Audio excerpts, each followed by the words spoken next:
A continuación, Economía en 3D.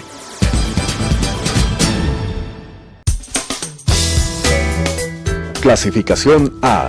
Apto para todo público.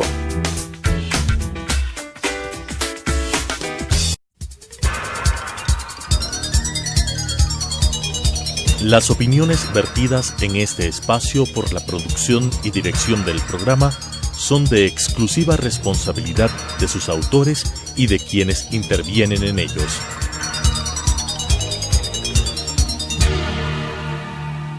Telesucesos Canal 29 presenta Economía en 3D. 3 dimensiones, 3 generaciones, 3 puntos de vista. Mauricio Pozo, Bernardo Acosta y Rodrigo Espinosa. Economía en 3D. Amigas, amigos, nuevamente en este programa Economía en 3D, bienvenidos a escuchar algunas reflexiones sobre la situación económica del país. En esta oportunidad no nos acompaña Rodrigo Espinosa en este programa, como digo, Economía en 3D, 3 dimensiones, 3 generaciones de economistas, conjuntamente con Bernardo Acosta y quienes habla Mauricio Pozo. En una próxima oportunidad estará con nosotros Rodrigo Espinosa.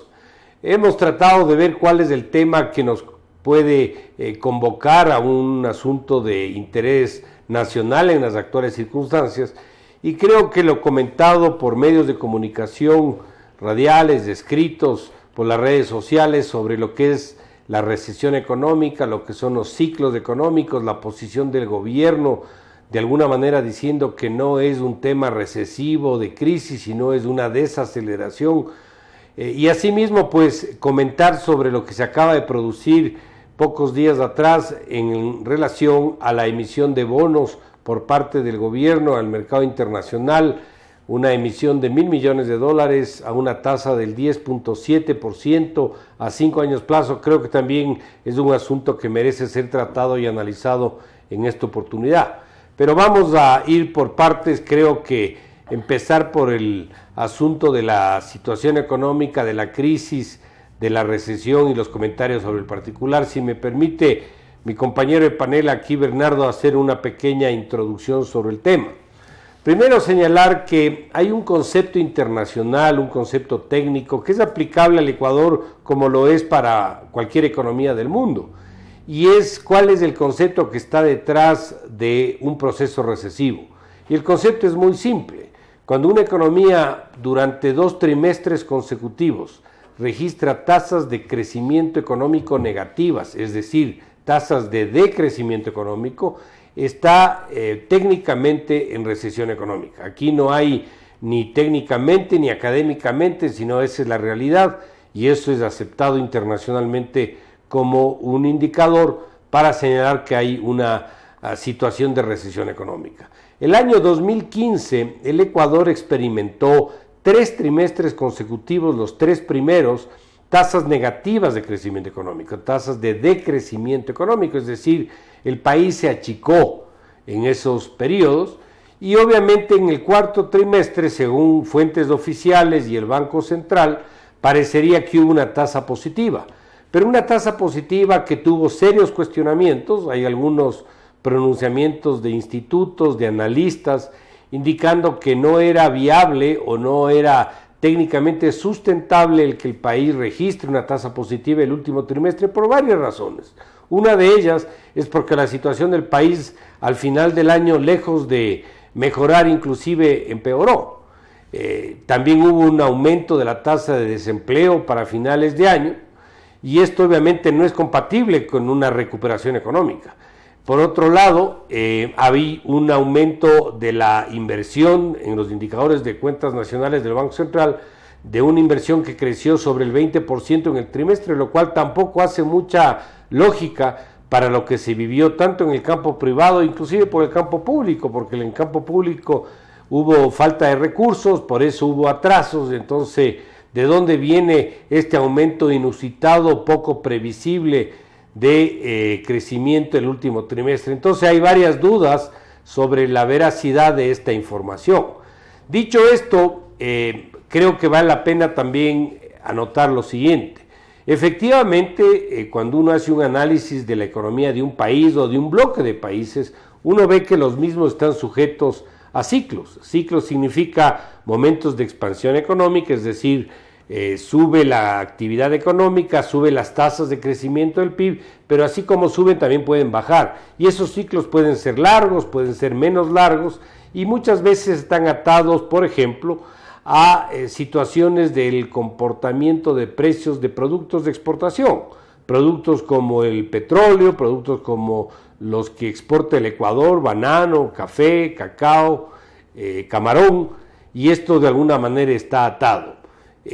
Uno revisando un poco la información de la última década, no solo en el Ecuador, sino en América Latina, se ve efectivamente que hasta el año 2014 y parte del 2015 también, el Ecuador estuvo inmerso en un proceso de expansión de la mayoría de países, y esto estuvo atado también a varios factores como los que acabo de mencionar, recuperación de precios de productos, de commodities que se conocen, pero también hubo un elemento que fue el auge del boom del petróleo, y esto hizo pues en compañía de un crecimiento de 2 dígitos que tuvo la China durante buena parte de esos años, también un acompañamiento de expansión, yo diría, propagada hacia el resto del mundo, porque obviamente la China es la segunda economía mundial, representa aproximadamente el 15% del PIB mundial, y cuando la China tiene un proceso expansivo, tiene efectos para el resto del mundo, como también cuando tiene procesos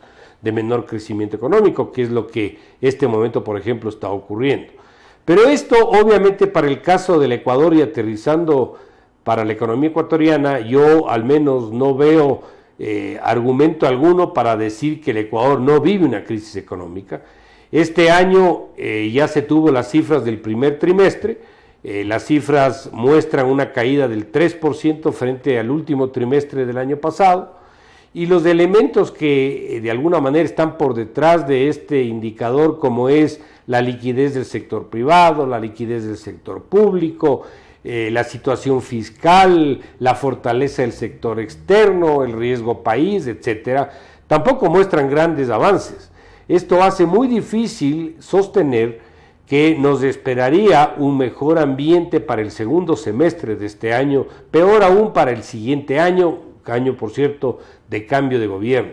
Entonces, en esa línea, a mí al menos me luce muy poco creíble argumentos que se han esbozado por parte de algunos voceros del gobierno, inclusive el propio presidente, de que el país va a entrar en un proceso de recuperación económica, a menos que el país consiga montos de recursos infinitamente más grandes que, por ejemplo, los que acaba de conseguir, que son 1.000 millones, porque obviamente existe un nivel de compromisos, sobre todo fiscales, tan sobredimensionados, diría yo, para la historia ecuatoriana, que hace muy difícil que esto se pueda ver hacia adelante, y por lo tanto yo al menos veo muy complicado pensar en un proceso de recuperación económica. La necesidad fiscal para este año, sumando los vencimientos de papeles de corto plazo, atrasos, compromisos por fallos arbitrales contrarios del Ecuador, el caso de Oxy, entre otros, como fueron también, por ejemplo, la emisión de bonos que se compraron con recursos de las reservas internacionales, por cierto dinero que no es del gobierno, hacen muy difícil pensar con un desequilibrio tan grande, que puede llegar a los 15.000 millones de dólares en total, pensar que van a conseguir una cifra así como para poder esperar un proceso de recuperación económica. Pero bueno, creo que el tiempo dirá quién tuvo la razón. Yo al menos soy de la idea de que el país está frente a sí, al menos a 3 años de recesión económica. El pasado, cuando se conozcan las cifras definitivas, probablemente veamos una tasa negativa y no del 0,3 como sigue sosteniendo el Banco Central. Este año, que sin duda el país va a crecer entre el 3 y el 4%, y para el siguiente, que no veo grandes cambios respecto a la evolución económica por toda la herencia que se va acumulando, y porque inclusive si el siguiente gobierno, cualquiera que este sea, le toca adoptar ciertas decisiones, no habrá el espacio de tiempo para poder registrar tasas positivas el 2017. Así que yo creería que, siendo bien realista, debemos estar preparados para un periodo de recesión económica de al menos 3 años, que por cierto también es un periodo bastante más largo que el que tuvimos del año 99. El año 99 fue una crisis mucho más brusca, diría yo. La gente de la noche a la mañana perdió su plata en el sistema financiero por la crisis que ocurrió, pero en el 2000 ya tuvimos un crecimiento del 1%. Puede haber también un efecto rebote, sin duda, pero ya hubo un proceso de tasa positiva. En el impacto mayor es por cantidad, es decir, las empresas venden menos, hay más desempleo, hay más subempleo atado a esta reducción, la demanda cae, el crédito que estaría disponible en cierta proporción de los bancos no tiene el otro lado de la moneda, que es la demanda de crédito, no hay la demanda suficiente, y esto es típico de un proceso recesivo. Es más, está aparejado con una caída de la inflación. Cuando hay un proceso recesivo, las presiones inflacionarias son menores, y por esa razón es que la inflación en este momento es de alrededor del, si no me equivoco, del 1,6 o el 1,6% anual, y el Fondo Monetario por su cuenta está estimando para el siguiente año una inflación de 0, atado a este proceso. Inclusive hay algunos analistas que hablan de riesgos de que entremos en un proceso de deflación, es decir, de caída promedio generalizada de precios. Así que esto, al menos desde mi lado, es como yo veo la situación económica actual, y por lo tanto no comparto aquel criterio de que se avisoran mejores meses o mejor periodo el siguiente semestre, así como el siguiente año. No sé, Bernardo, cómo tú analices este asunto. Coincido plenamente contigo, Mauricio. No existen argumentos técnicos para creer que el resto del año, el segundo semestre en realidad, o los 3 de los 4, es decir, el segundo, tercer y cuarto trimestre del año, tengamos un desempeño altísimo que compense la caída del 3% que ya tuvimos en el primer trimestre del año, cuando ya vivimos el segundo trimestre y sabemos que la situación no se ha mejorado, todo lo contrario, ha continuado un descenso de las condiciones de trabajo, de la demanda de crédito que ya mencionaste, y una serie de indicadores que demuestran que la economía no está rebotando, no está generando mayores oportunidades. Yo coincido, es decir, no se trata de coincidir. Mauricio ya mencionó una definición estándar en economía a nivel internacional, que es la de recesión, que son 2 trimestres consecutivos de caída del PIB. Quisiera notar, al menos a mi juicio, Mauricio, si tuvieras una opinión al respecto, me gustaría escucharla.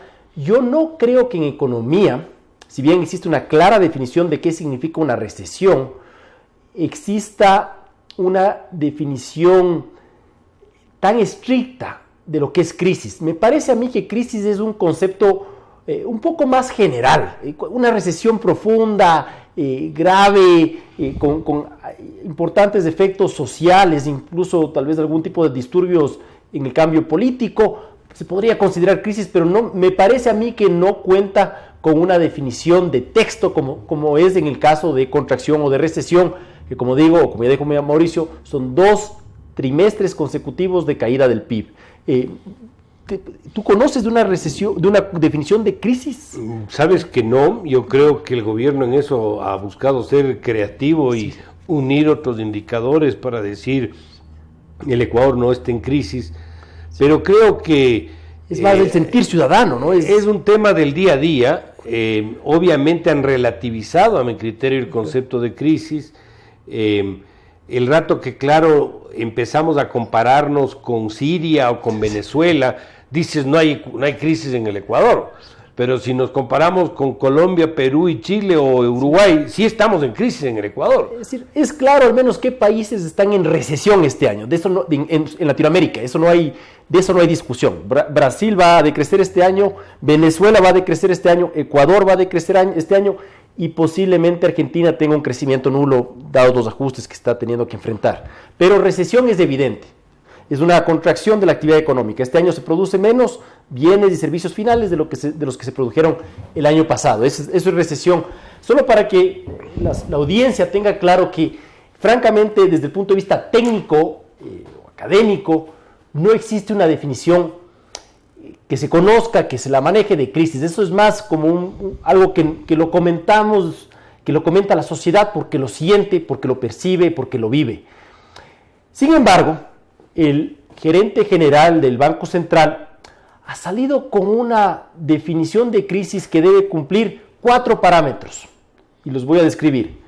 inflación superior al 30% anual o deflación. Ese es el un parámetro. Segundo parámetro, caída de los depósitos y del crédito por encima del 20% anual. Tercer parámetro, incremento del desempleo de al menos de 2 puntos porcentuales anualmente. Y cuarto parámetro, más de 2 trimestres de crecimiento negativo interanuales. Yo no conozco de ningún trabajo académico, de ninguna fuente, el Banco Central o el gerente del Banco Central no cita a nadie para referirse a esto, pero según él se deben cumplir estas 4 condiciones de manera coincidente, o sea, a la vez, las 4, para poder llegar a la conclusión de que un país se encuentra en crisis económica. Y si es que uno aplica estas 4 condiciones, por ejemplo, a Grecia, que en la actualidad, en el año 2016, va a producir el 74% de lo que produjo en el año 2007, es decir, su PIB real se ha contraído en 26 puntos en los últimos 8 años. Ese país, Grecia, no ha estado nunca, en ningún momento de estos 8 años de contracción, en crisis, según esta definición.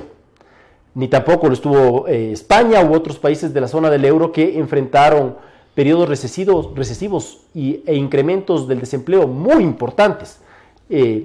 Así que me parece una definición extraña, que no conocemos el origen de esta definición, pero quisiera notar e insistir en lo que estaba mencionando antes, más que nada, lo que sí es transparente y que todo el mundo en el campo económico lo maneja es el concepto de recesión.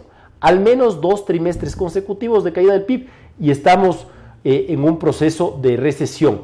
Mauricio empezó hablando del ciclo económico. Y el ciclo económico es algo que ha existido históricamente en todas las economías. Y es lo que ya conocemos, estos 7 años de vacas flacas, estos 7 años de vacas gordas, no son predecibles ni constantes, es decir, no se aplica en realidad lo de los 7-7. En el caso ecuatoriano casi que fueron así, pero es una casualidad. Y no son predecibles, no es que son recurrentes y predecibles, pero sucede que las economías crecen, a ratos crecen más allá de su potencial, se generan unos desequilibrios y luego se corrige, hay una desaceleración, un decrecimiento como el que estamos viviendo ahora mismo, y luego vamos a retomar una senda de mayor crecimiento y un momento de auge económico, y eventualmente volveremos a decrecer o a corregirnos en la tasa de crecimiento, y así sucede históricamente en todos los países del mundo. Lo que los economistas, o algunas personas que ni siquiera se llamaban a sí mismos economistas, se preguntaban hace, digamos, un siglo, por decir, sin ser preciso en la cantidad de años, es cómo podemos hacer para que este ciclo económico sea lo más predecible posible, lo menos volátil, porque eso va a ayudar a que la sociedad planifique, a que podamos tener un futuro más claro. Y claro, se dieron cuenta, por ejemplo, de que en la medida de lo posible, cuando las cosas van bien, hay que ser prudente para que cuando las cosas vayan menos bien, poder tener recursos que finalmente van a generar mayor demanda, van a alentar el consumo, y ese mayor consumo va a motivar la producción en el momento recesivo. Es un caso bien simple, o sea, tal vez una de las preguntas fundamentales de la civilización es cómo hacemos para tener agua cuando no llueve. Y creo que es algo muy similar a lo que ocurre en economía. O sea, ¿cómo hacemos para que las condiciones de vida no se deterioren de manera significativa cuando estamos en el ciclo recesivo? Y hemos identificado métodos para que el ciclo no sea tan volátil, tan alto y tan bajo. Lamentablemente, o la ciencia económica ha identificado esas herramientas, esos métodos, que es la política fiscal, la política monetaria, la política cambiaria y otra serie de elementos que existen para poder regular el ciclo. Sin embargo, en el Ecuador no hemos sido capaces de tener un ciclo más o menos predecible y hemos tenido, por el contrario, una altísima volatilidad, y voy a describir el crecimiento de manera resumida en los últimos años en el Ecuador. En el año 2004, por ejemplo, crecimos a una tasa del 8,2%. Mauricio, me parece que eras ministro en aquel año. 2004, sí. Es una altísima tasa, es la tasa más alta de crecimiento que hemos tenido desde el inicio de la dolarización. Sin embargo, en el año 2007, 3 años más tarde, tuvimos una tasa de crecimiento del 2,2 y hay una gran caída ahí. Luego, en el año 2008, tuvimos una tasa de crecimiento del 6,4. Pueden notar esta especie de montaña rusa que sucede en el tiempo. 6,4 en el 2008 y en el 2009, 0,6. Hay una gran caída. No es predecible el crecimiento en el Ecuador. No se puede proyectar. Y luego, en el año 2011, es decir, 2 años después de ese 0,6 del 2009, 7,9. 2011, 7,9. Altísimo crecimiento que demuestra la alta volatilidad de la economía ecuatoriana, y en el año 2015 supuestamente un crecimiento del 0,3 que ya como ya mencionó Mauricio tiene muchos cuestionamientos, y actualmente estamos en el momento de menor crecimiento durante todo el periodo de dolarización, que es una caída interanual del PIB del primer trimestre de este año de del 3%. ¿Qué quiero decir con todo esto? Nosotros no hemos, como país, no estoy culpándole exclusivamente a este gobierno, sino haciendo una reflexión, no hemos sido capaces de tener un ciclo menos fluctuante, más predecible. No hemos sido capaces de evitar estas grandes fluctuaciones en la actividad productiva y en la actividad económica en el país.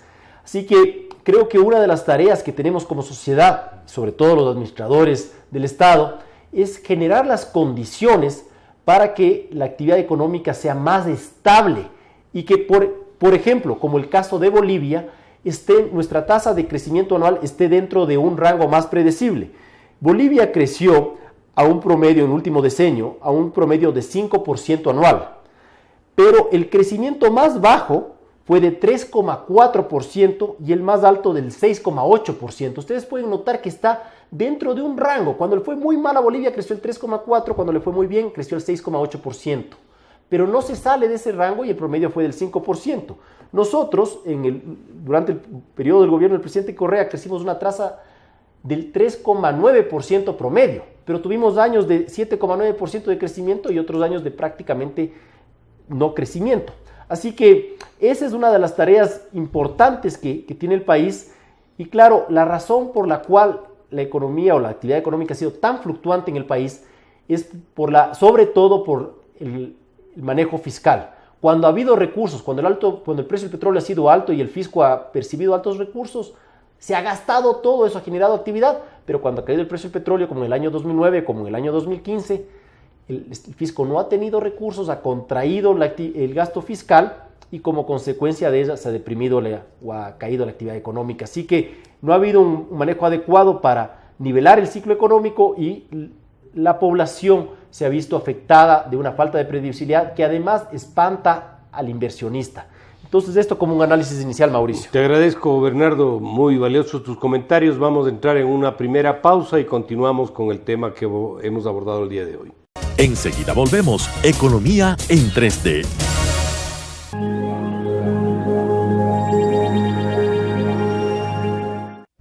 Siguiente caso. El Estado contra Martin White. Martin White está acusado. Culpable. Siguiente caso. ¡Su señoría! ¡No ha escuchado los cargos todavía! Culpable. Siguiente caso. Culpable. Culpable. Culpable. Cadena perpetua. Culpable. Siguiente caso.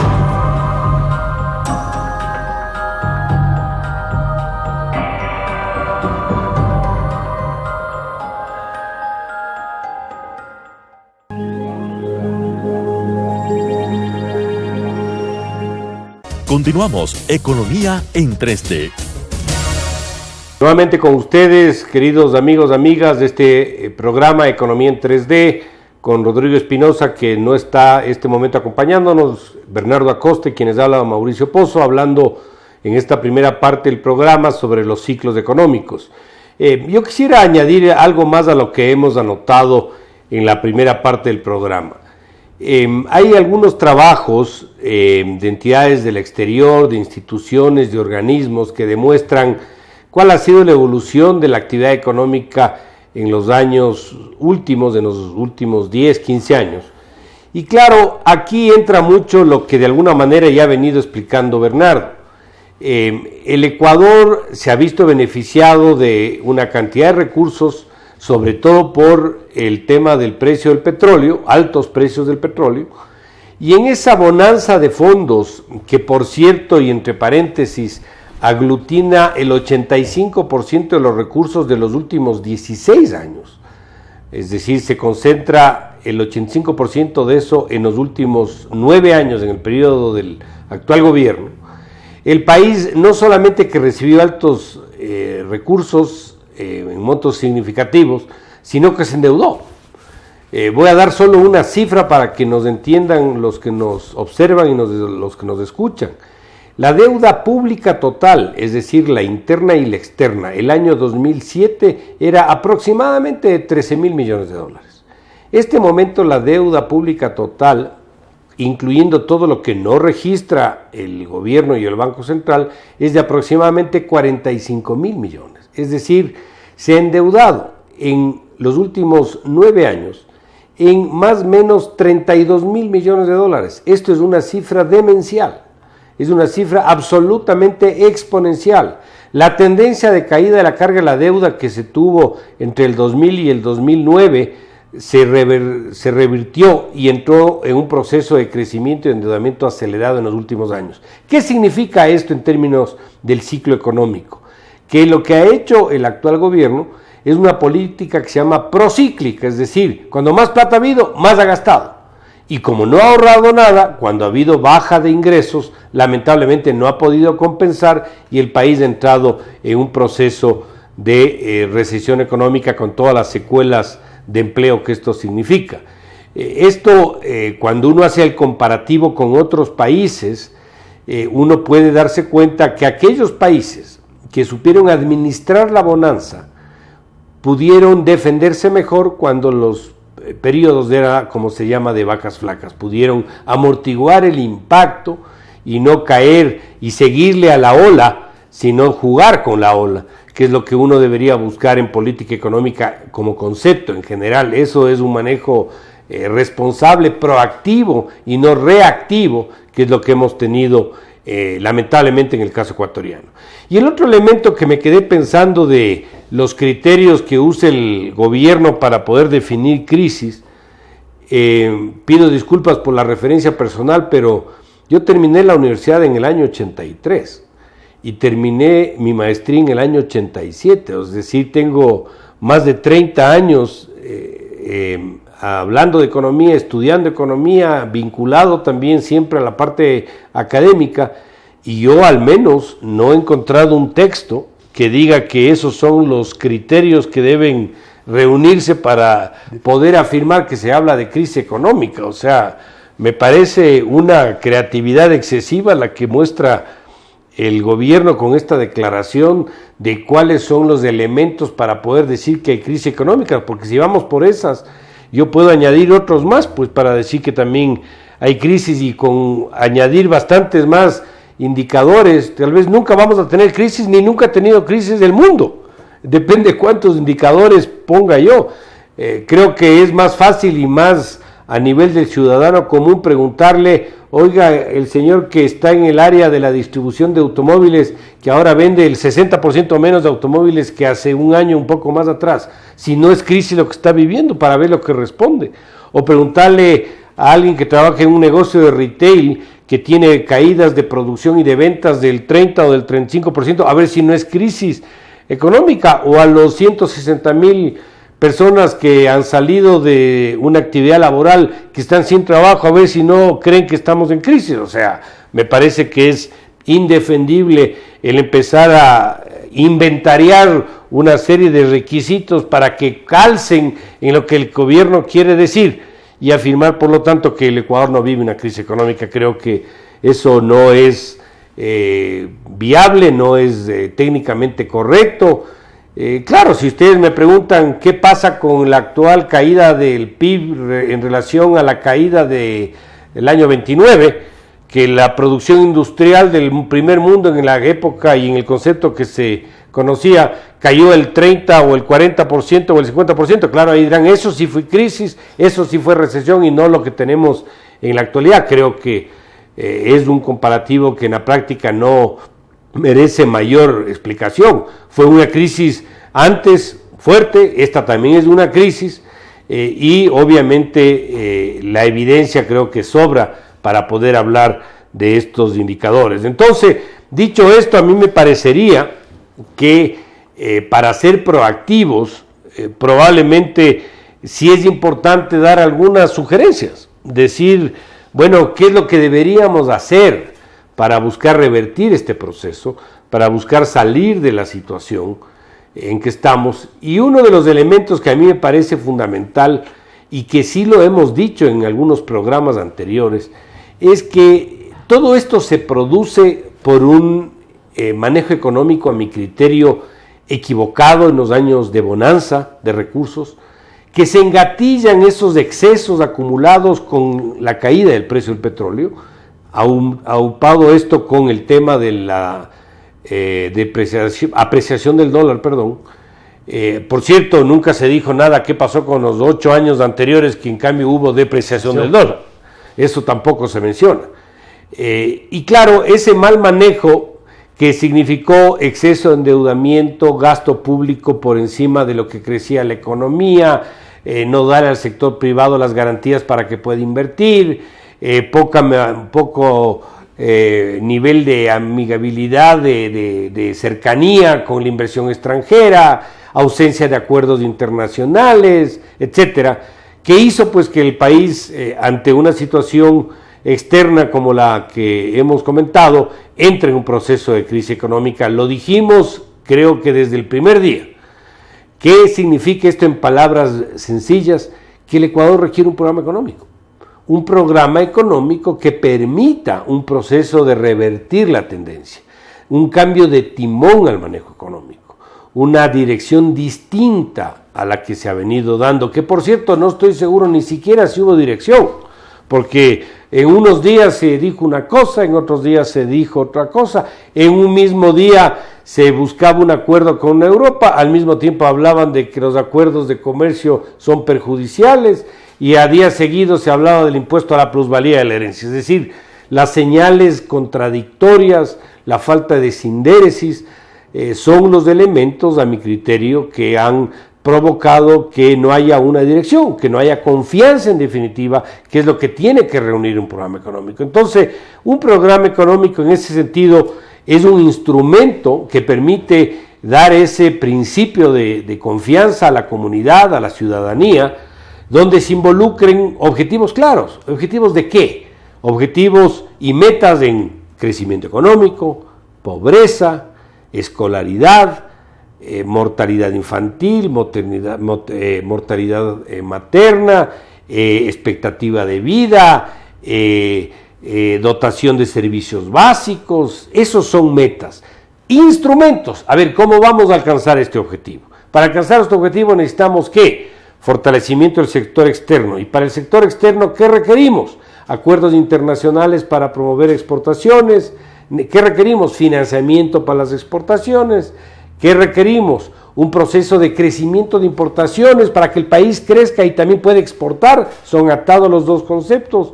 ¿Qué necesitamos? Un pequeño superávit fiscal. ¿Qué más necesitamos? Estabilidad tributaria, es decir, instrumentos que nos permitan alcanzar esos objetivos. ¿Qué más requerimos? Un buen entorno internacional. Dar buenas señales a la comunidad externa. Buscar buenos socios comerciales.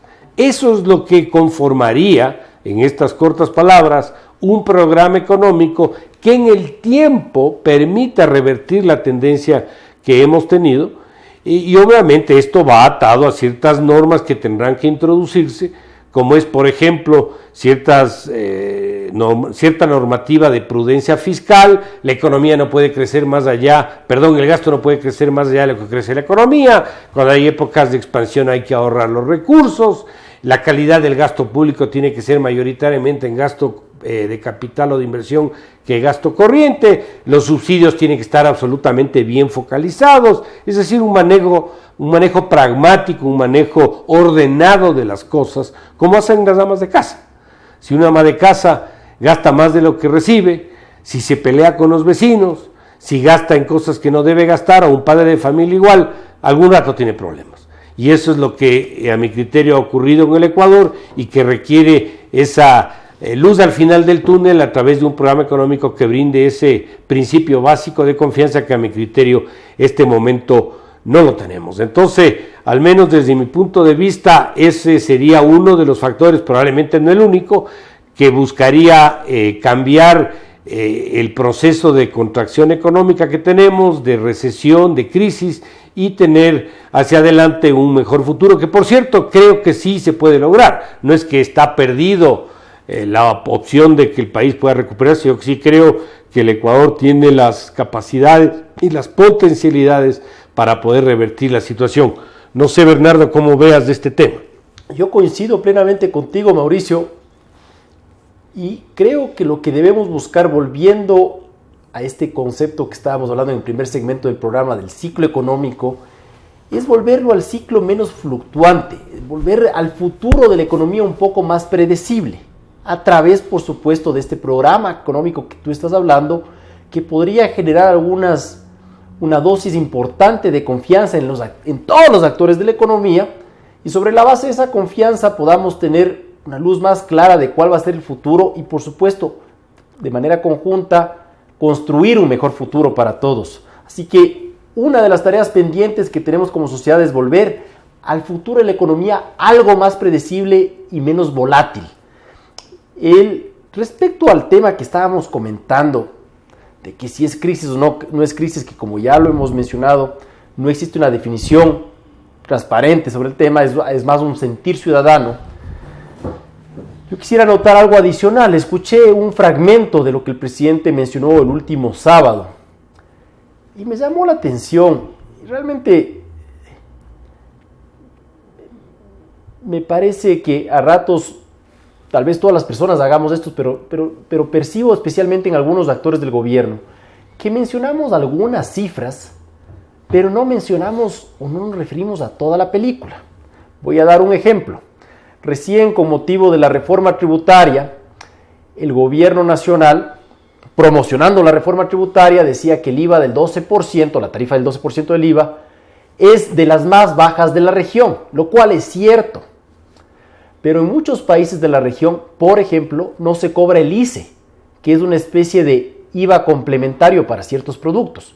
En muchos países de la región no existe, me parece que en todos, en ninguno mejor dicho, no existe el impuesto a la salida de divisas, que también es un impuesto al consumo y es un impuesto a la producción.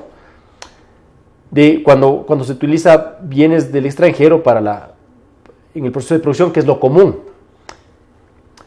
Así que, si bien es cierto que nuestro IVA del 12% era uno de los IVAs más bajos de la región, también es cierto que tenemos una serie de impuestos aquí que se los debe tomar en cuenta, que no existen en otros países de la región.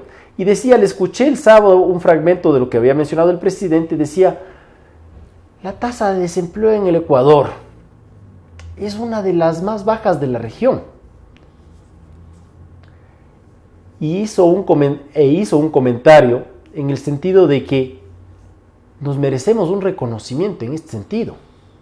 Sí, tal vez la tasa de desempleo sea una de las más bajas de la región, pero si es que hay alguien en este país que trabaja 4 horas a la semana para poder subsistir, para hacer algo, para tener algún ingreso, esa persona, en rigor, no está desempleada, está subempleada, o como califica el INEC, tiene un empleo inadecuado. Pero por supuesto que no podemos dejar de tomar en cuenta a esas personas con trabajos inadecuados, que son el porcentaje más grande de la población económicamente activa de este país. Situación que además no se ha mejorado no se mejoró a lo largo de Bonanza. Es un problema estructural del cual ha adolecido la economía ecuatoriana, que no se solventó durante las condiciones sumamente favorables que vivió el país a lo largo de varios años. ¿Y cómo vamos a hacer un comentario refiriéndonos sobre la situación del empleo, sobre la situación que vivimos los ecuatorianos al trabajar o al buscar un trabajo, solo refiriéndonos al desempleo, cuando una gran parte de la población se ve afectada por el subempleo o por el empleo inadecuado? porque además hay que trabajar de algo, o sea, ya sea vendiendo jugos de naranja, haciendo malabares en el semáforo o yendo a trabajar en trabajos muy puntuales, pero de algo tenemos que trabajar. De hecho, en el campo el desempleo es muy, muy bajo, porque cualquier persona que vive en el campo sale a trabajar en alguna cosita, aunque sea 1, 2, 3 horas al día, pero no quiere decir que tenga condiciones adecuadas de empleo. Así que me parece a mí que no es mostrar, que no está mostrando la figura completa cuando el presidente dice que la tasa de desempleo del país es una de las más bajas de la región, cuando si es que se toma en cuenta la tasa de desempleo más el empleo inadecuado que existe en el país, es la mayor parte, es la mayoría de la población económicamente activa que no tiene condiciones adecuadas de empleo. Así que creo que hay que tener en cuenta en eso. Respecto también al tema de la crisis, que no quiero que nos detengamos en la definición puntual, en este año, en los 6 primeros meses de este año, el primer semestre de este año, la recaudación total con 2 reformas tributarias cayó en 15%.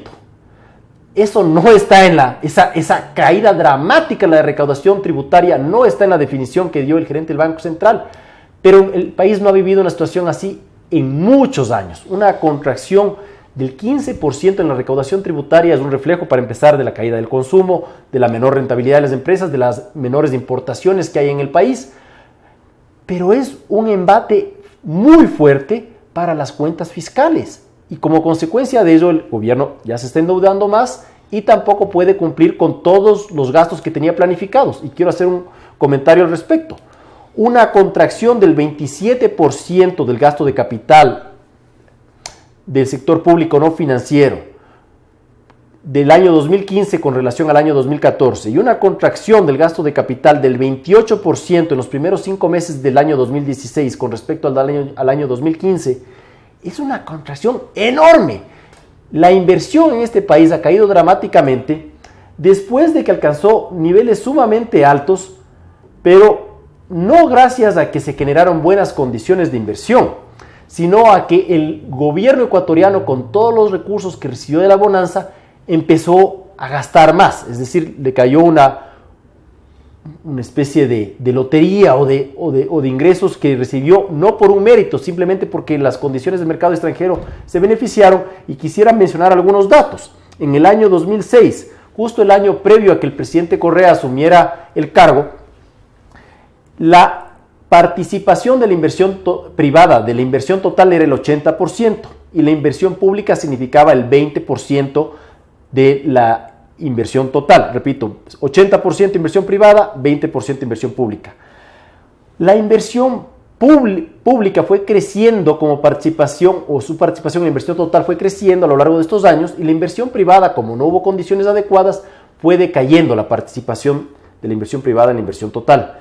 En el año 2014, la inversión privada, que había alcanzado o que representaba el 80% de la inversión en el año 2006, tuvo una participación del 48% y la inversión pública tuvo una participación del 52%. Pero esa participación no ha sido sostenible.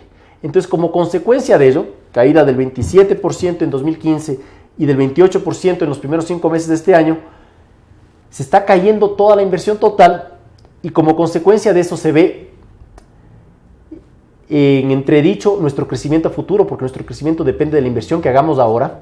Y se ve también en entredicho la capacidad de pago del Estado de su deuda pública, porque el Estado paga su deuda pública gracias al rendimiento de las inversiones que hace, no gracias al gasto corriente que hace.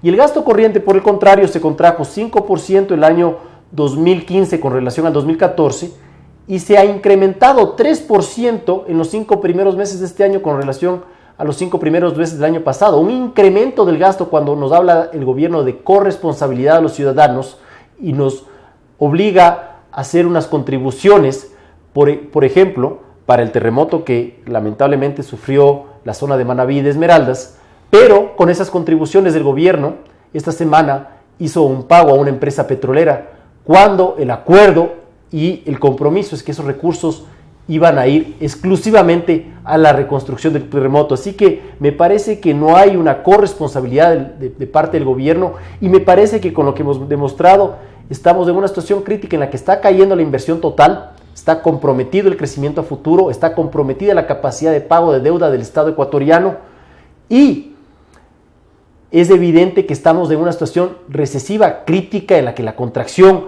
es del 15% de la recaudación, por ejemplo, en la que si bien el desempleo no ha crecido mayoritariamente, el subempleo significa un problema serio para la economía ecuatoriana, para la población ecuatoriana, y en las que no hay señales de predecibilidad o de confianza sobre el futuro. Como me decía un amigo, yo sí veo el final del túnel, pero no veo la luz al final del túnel.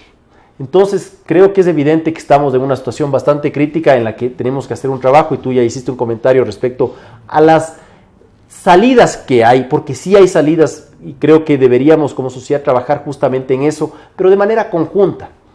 Te agradezco, Bernardo. Creo que lo que comentas es absolutamente valedero y útil para un poco entender las reflexiones que tenemos que adoptar y decisiones para que esto pueda entenderse mejor y poder salir.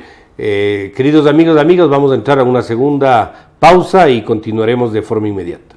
Enseguida volvemos. Economía en 3D.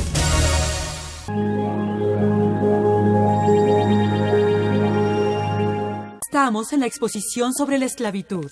Como ven, los esclavos eran secuestrados, encadenados durante semanas y amontonados en barcos en condiciones realmente espantosas.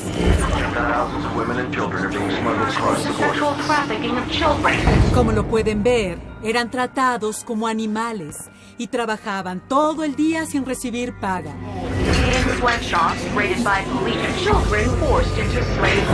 Algunos capataces eran muy crueles, los azotaban y golpeaban como se ve en las fotos. Antes de continuar, ¿quieren preguntar algo? ¿Y esto sigue pasando?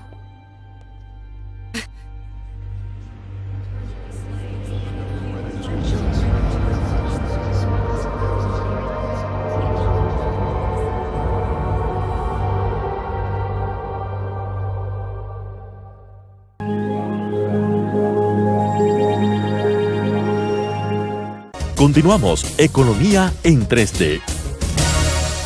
Nuevamente con ustedes, queridos amigos, en este programa Economía en 3D, Rodrigo Espinosa, que no nos acompaña en esta oportunidad, Bernardo Acosta y quien les habla, Mauricio Pozo. Economía en 3D, 3 dimensiones, 3 generaciones de economistas.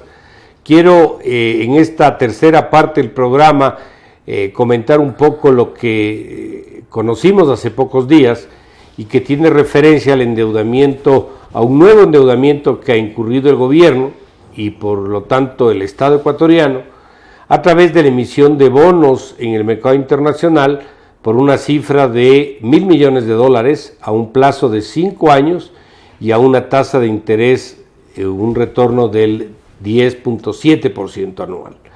Primero señalar que cuando uno hace una lectura de los niveles de endeudamiento del país frente a otros países, sí tiene que tomar en consideración las condiciones del endeudamiento. Hay condiciones básicas para endeudarse. Alguna vez yo comentaba, tiene que haber una correspondencia con el crecimiento de la economía, tiene que ser analizado el destino de ese endeudamiento. Si es para pagar deudas anteriores, tiene que ser considerando mejores condiciones que las previas. No debería convertirse en una suerte de bola de nieve para tapar huecos y seguir ampliando uno más grande. Es decir, creo que son temas básicos que no se ha respetado, y asimismo la transparencia de las operaciones de deuda. En el caso de la emisión de bonos del mercado internacional, tiene algo positivo frente al endeudamiento, por ejemplo, con la China, que como hay inversionistas que compran el papel, sí requieren leer cuál es la situación del país, y ahí el gobierno sí se ve obligado a transparentar un poco las cifras, al menos hasta cierto punto. Esto por el lado positivo. Por el lado negativo, que lamentablemente es más grande, hemos visto un proceso de endeudamiento con esta operación que dista mucho, por ejemplo, de aquellas emisiones de otros países. Emisiones que han hecho los países vecinos, Colombia, Perú, que lo hizo Bolivia, que lo hizo Uruguay, que lo ha hecho Chile, donde las tasas de interés que reconocen están en el 3, en el 4, no recuerdo si por encima del 5, pero sin duda muy lejanos al 10.7% que se acaba de emitir. Recordemos que hace un par de años, si no recuerdo mal, hubo 2 emisiones de 750 millones de dólares, donde también se pagó una tasa del 10,5%. Y esto en términos prácticos sí es un problema. Y sí es un problema porque esto lo que hace es simplemente comprometer la viabilidad fiscal hacia adelante. El gobierno que le toque tomar decisiones a partir de mayo del siguiente año va a haber serias dificultades en poder atender estas obligaciones, porque obviamente solo en intereses del primer año estamos hablando de más de 100 millones de dólares. Estamos hablando de un periodo de 5 años, un crecimiento del solo el servicio de intereses de más de 550 millones de dólares. Y si vemos el monto de interés pagado por rendimientos de otros países, la diferencia es un poco más de la mitad. ¿Eso qué quiere decir en la práctica? Que nos estamos endeudando en condiciones muy onerosas. Y claro, aquí no quiero simplemente restringir el problema a la decisión del gobierno de emitir papeles sin bajar el riesgo por la ausencia de un programa económico que sí es responsabilidad del gobierno, sino también a los inversionistas, porque le están jugando al Ecuador, le están apostando a que un siguiente gobierno obviamente respete estas obligaciones y pague el rendimiento del 10,5%, cosa que está por verse, porque lo más probable y lo responsable que creo yo va a tener que hacer un gobierno nuevo es en condiciones de mercado, yo no digo en condiciones unilaterales ni condiciones de default, es decir, de no pago de la deuda, sino en condiciones de mercado, ver cómo se replantean esas obligaciones, se reperfilan esas obligaciones, es decir, se canjean con otras obligaciones, pero en condiciones más adecuadas para el país, para la capacidad de pago de la economía ecuatoriana. Esto es un compromiso a futuro, esto no es una deuda del gobierno ni solamente del Estado o de esta entelequia que se llama Estado, esto es una deuda de los ecuatorianos. Todos los ecuatorianos pagamos de una u otra forma esta deuda. Esto está en el presupuesto del Estado, y si el presupuesto no tiene plata, tiene que endeudarse más, o tiene que buscar más impuestos, o tiene que restringir el gasto, o buscar de alguna manera atender las obligaciones. Así que esto no está suelta, no es que no nos afecta, por supuesto que nos afecta. Porque si esto le afecta, por ejemplo, al gasto de inversión del gobierno, y la economía crece menos y sube el desempleo, en el desempleo está la consecuencia de ese proceso. Así como si producto de este endeudamiento se reduce la liquidez, las empresas venden menos y por lo tanto esas empresas también despiden trabajadores y estos trabajadores ya no compran helados en las esquinas y los heladeros venden menos helados. Es decir, por una u otra vía, tarde o temprano, como se dice, todos tenemos un cierto nivel de afectación de ese endeudamiento. Y claro, y la tendencia también es preocupante, pero que, como digo, ¿cómo podemos entender que en un periodo, sobre todo del año 2009, para no irnos tan atrás, estamos hablando de más o menos 7 años, del 16% del PIB pasemos al 46% del PIB, 30 puntos del PIB de aumento de endeudamiento público? Y la mayoría de esos años en condiciones bastante benévolas. Así es, entonces me parece que lamentablemente este endeudamiento es un endeudamiento que va a comprometer la viabilidad futura de la economía ecuatoriana. Me dirán, bueno, pero si no tengo planta, ¿qué hago? Bueno, yo lo que mencioné antes creo que es válido en este caso también. Cambien la dirección de la política económica para que haya más confianza, para que vuelvan los capitales.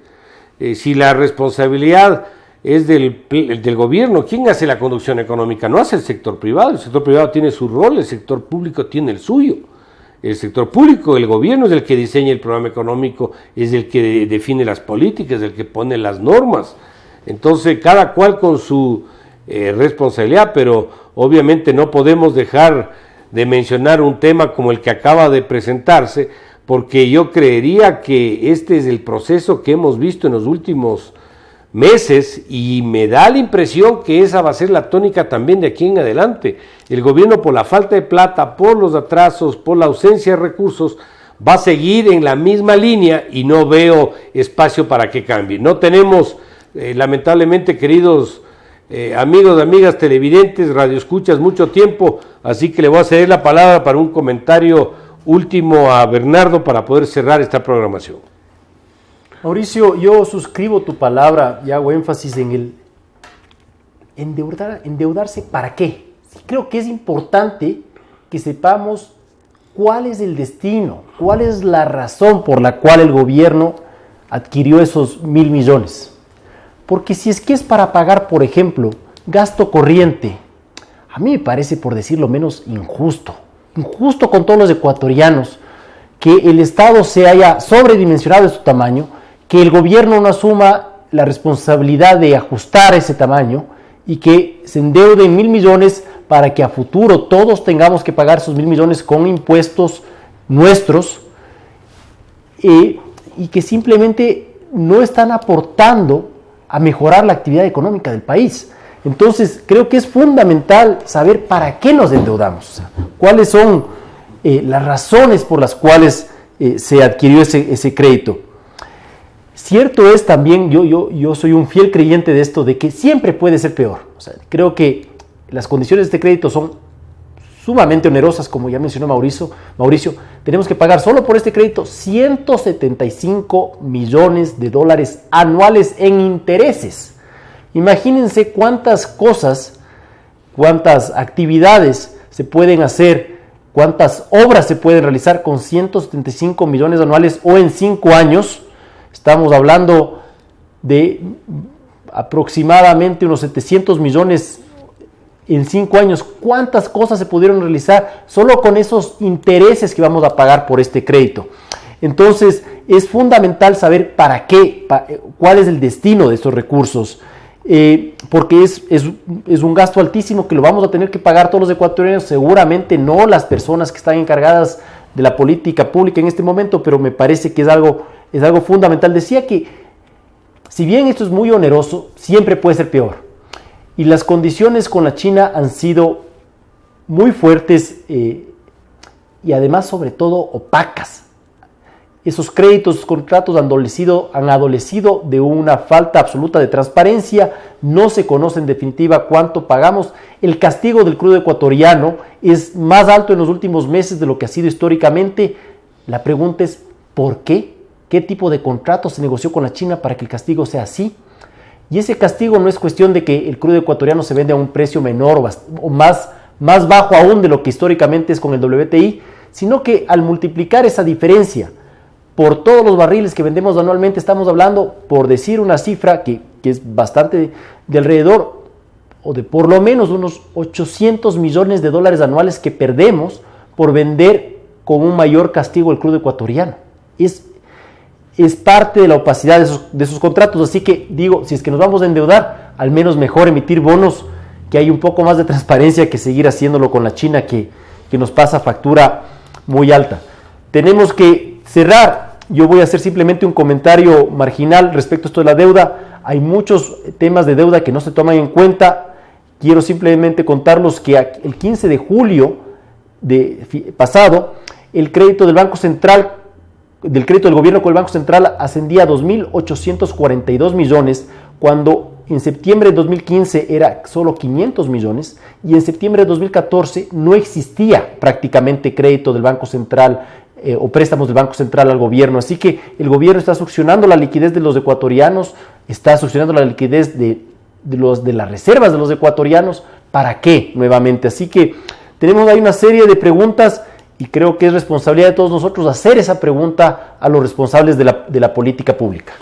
Queremos agradecerles a todos los radioescuchas, a los televidentes, por la confianza de nuevamente escucharnos, vernos en este programa. Agradezco a Bernardo sus comentarios.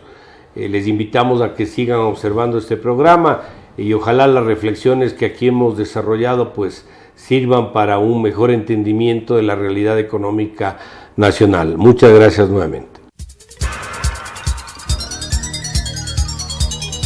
Las opiniones vertidas en este espacio por la producción y dirección del programa son de exclusiva responsabilidad de sus autores y de quienes intervienen en ellos.